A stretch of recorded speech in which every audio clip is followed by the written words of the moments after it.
Hello YouTube, démonstration de pourquoi il faut prendre quelques précautions avec les déchets d'un chat, la litière d'un chat qui a été traité à l'iode radioactif récemment. Donc notre chat, Coquine, a été traité il y a 7 jours exactement, enfin 6 jours exactement, à l'iode radioactif pour le problème de thyroïde. Et il nous a été recommandé de faire attention en touchant la litière et de conserver sa litière 3 mois, le temps que la décroissance naturelle de l'iode fasse son effet, que la radioactivité disparaisse.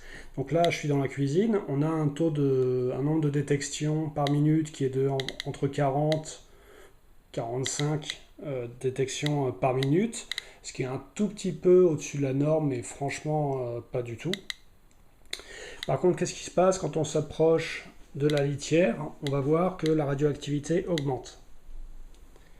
Donc là, au gros pif, je dois être à 30-40 cm de la litière.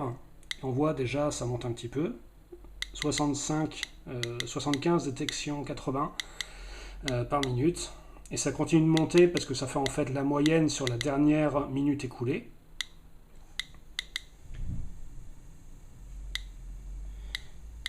Et on entend bien à l'oreille que le nombre de détections augmente. Donc là, je dois être à du gravier qui est dans la litière. Bon, il y a le plastique qui fait un peu écran, mais je dois être à environ 30 cm de la litière, 20 cm. Je me rapproche encore pour arriver au contact du plastique. Donc là, la litière elle-même doit être à 5 cm. Et on voit que le décompte augmente significativement.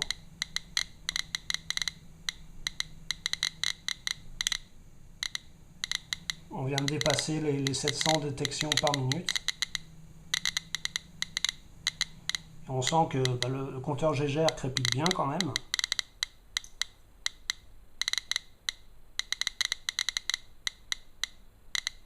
Et donc vous comprendrez pourquoi c'est important de porter des gants quand on traite ce genre de litière, de bien se laver les mains après et de laisser la litière de côté le temps que la décroissance radioactive se fasse.